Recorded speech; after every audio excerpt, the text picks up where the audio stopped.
gosh, it feels good. Shit. Oh. Oh, rocket. It feels so good. John? Oh, shit. Dave? Are you? Oh. You can believe whatever you want to believe. With this towel on my face, oh my. You guys, I wish you could experience this. It's like I'm sitting in a big field with all my dogs around me in a pond. And there's rainbows. Oh, God, this feels good. I love it. Just as long as you're trying to catch that butterfly. Yeah. Oh my hell. I'll unwrap you. Oh my gosh. It's like coming out of the womb. Oh, jeez, I'll tell you. I'm reborn. And you know what? It didn't hurt at all from the absence. You know? Usually it hurts my hair to get it washed or cut. Yeah, you've got sensitive hair right now. It's not just the scalp, but you've got nerve endings in your hair. Oh, yeah. You know, the absence has helped. And guess who else is in the chair? Guess who Rocket is doing? Tell me whose hair? That's my lovely wife right there. And she is lovely. How is it so far? Oh, it feels really good. Good. And I never had a haircut quite like this. Usually they just wash and get you out of the chair. You're getting pampered. Oh, yeah. Oh, wow. This is just unreal. You guys, this is like, you know, it's like, I can imagine what it's like going to a massage place now and getting a happy ending. Well, we've got you a happy beginning here. So. Yeah, oh, that it is.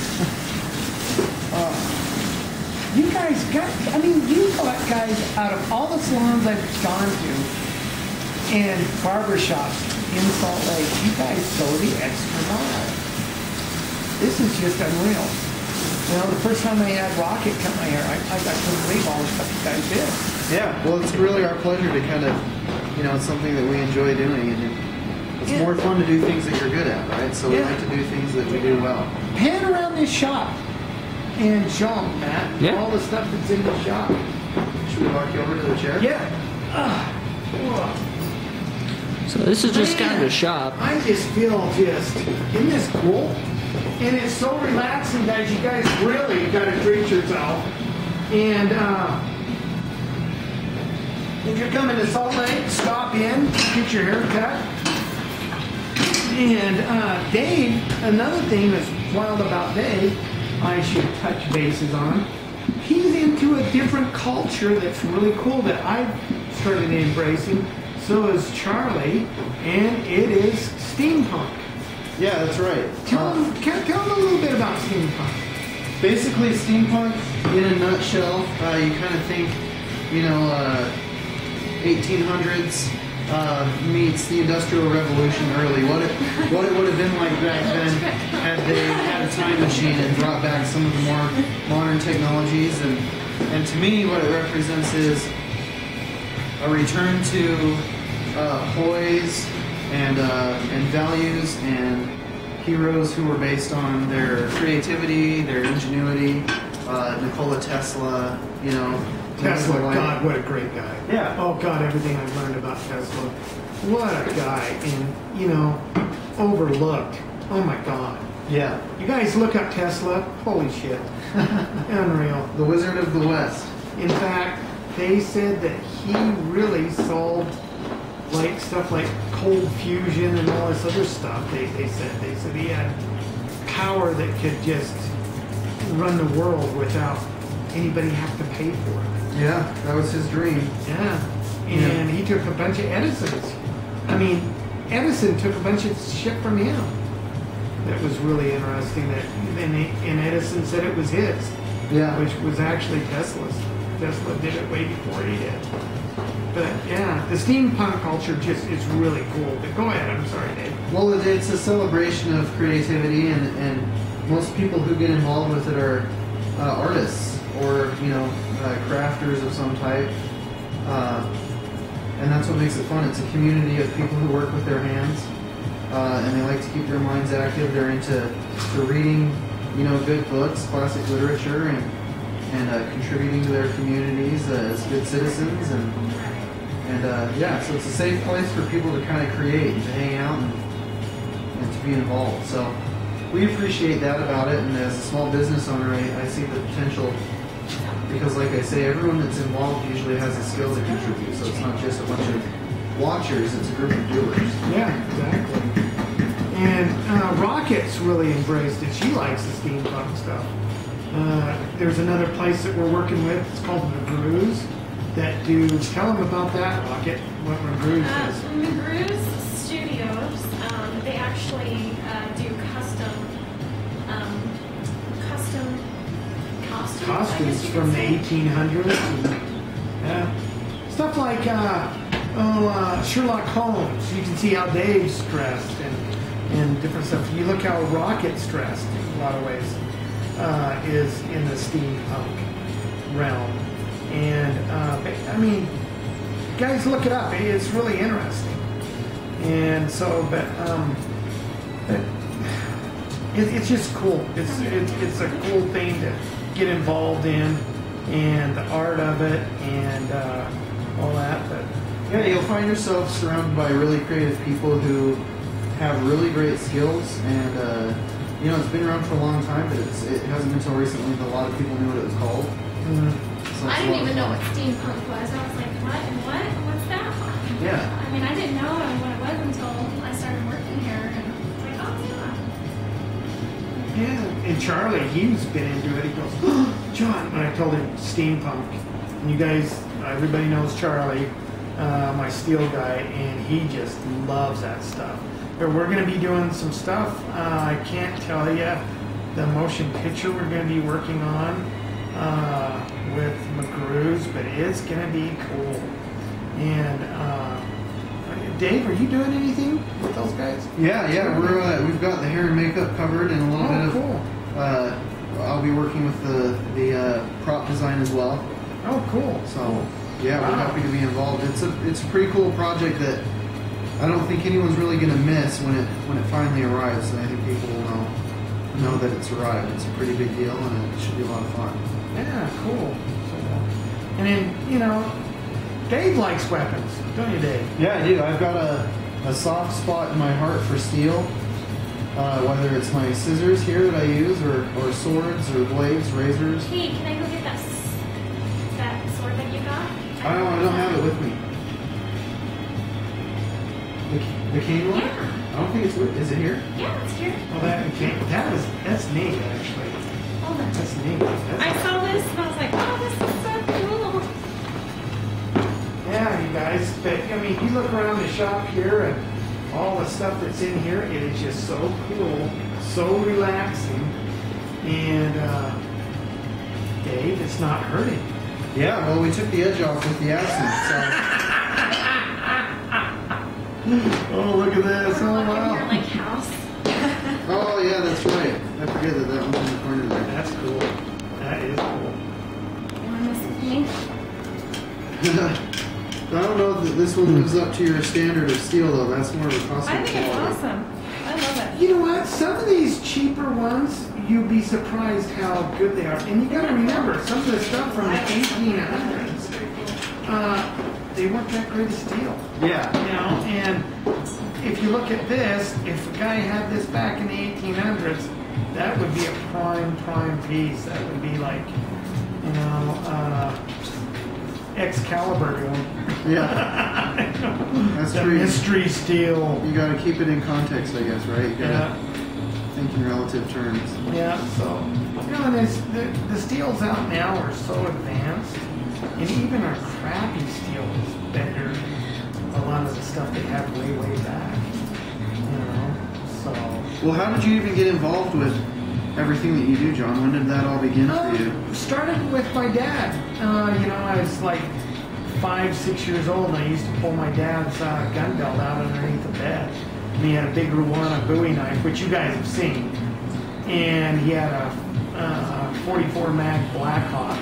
and I couldn't touch the gun, but I could take the big knife out, and it was like a sword in my hand, and I just loved it. And I saw a movie like when I was 8 about Jim Bowie, and when the knife was made, James Black gave it to me because, for better or worse, I fragmented a piece of star into this.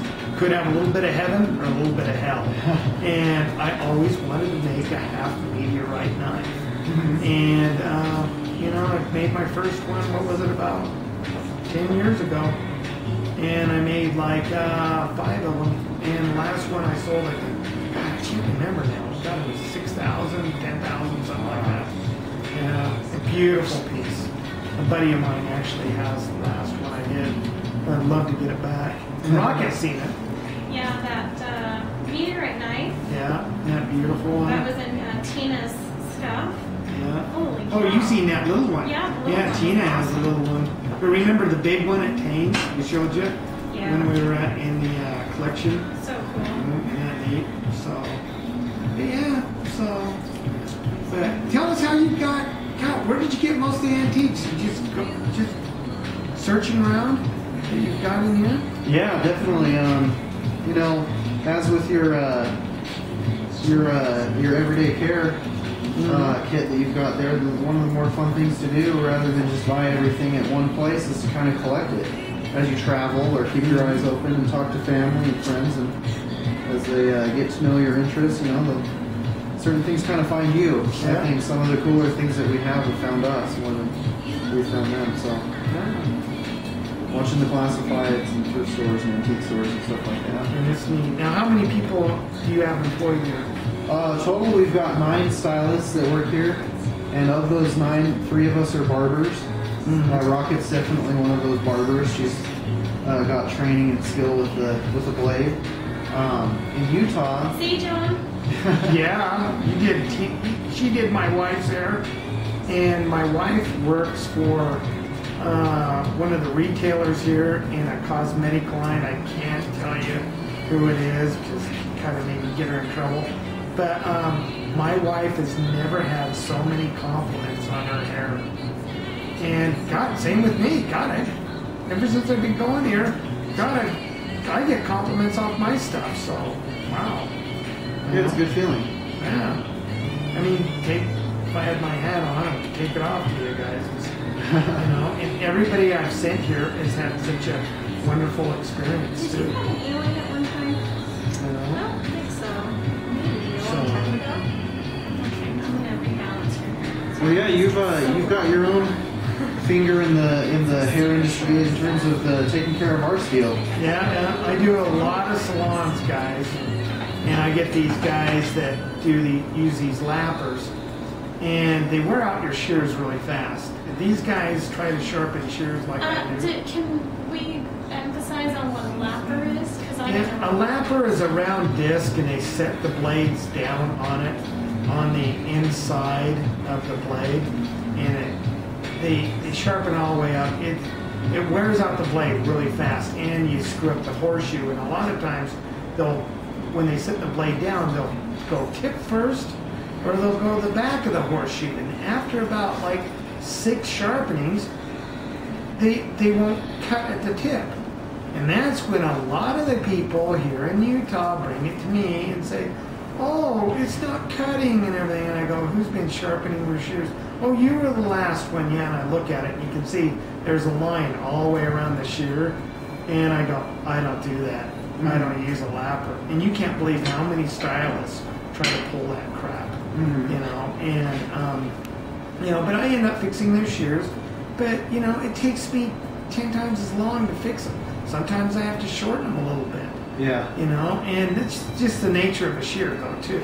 And it could be from the manufacturer. They can mess it up that way, too, to where you take just enough, and they had it on an angle a little bit up at the tip, and it won't cut at the tip. So you got to take it down.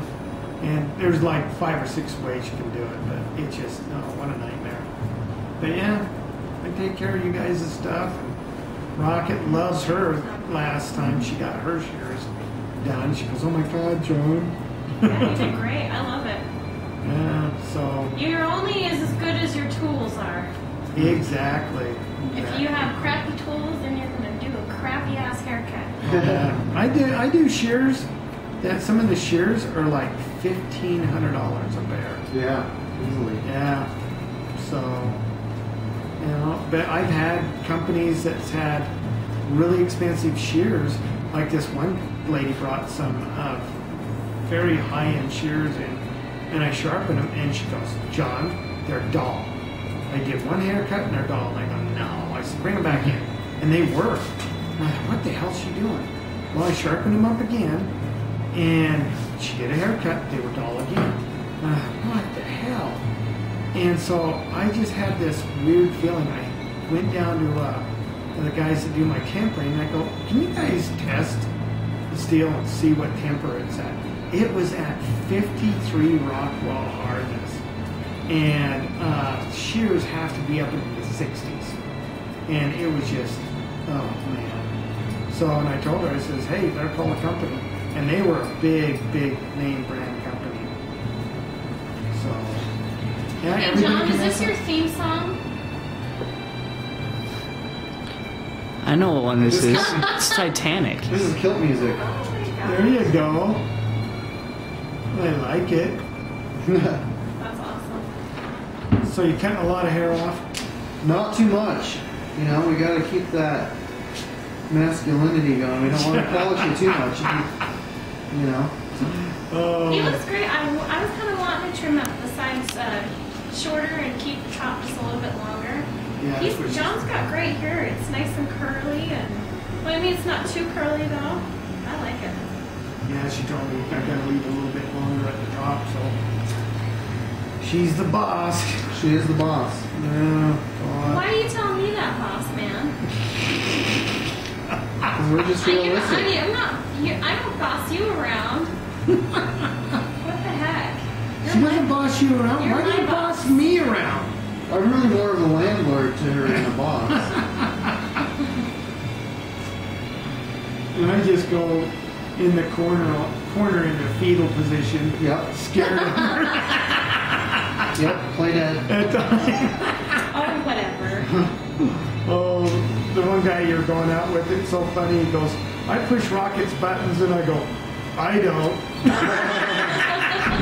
I just keep quiet. You know what's sad is that you guys were talking, and you know Yeah. it was funny because you guys both knew what was going on with like me. Yeah. And I hit these weird modes and stuff, Oh. and You guys, I love Rocket to death. Oh, She come can on. be just, hey, I'm not that bad No, compared to you're some not. other people, if you know what I mean. you know what? I give her chocolate and she's fine.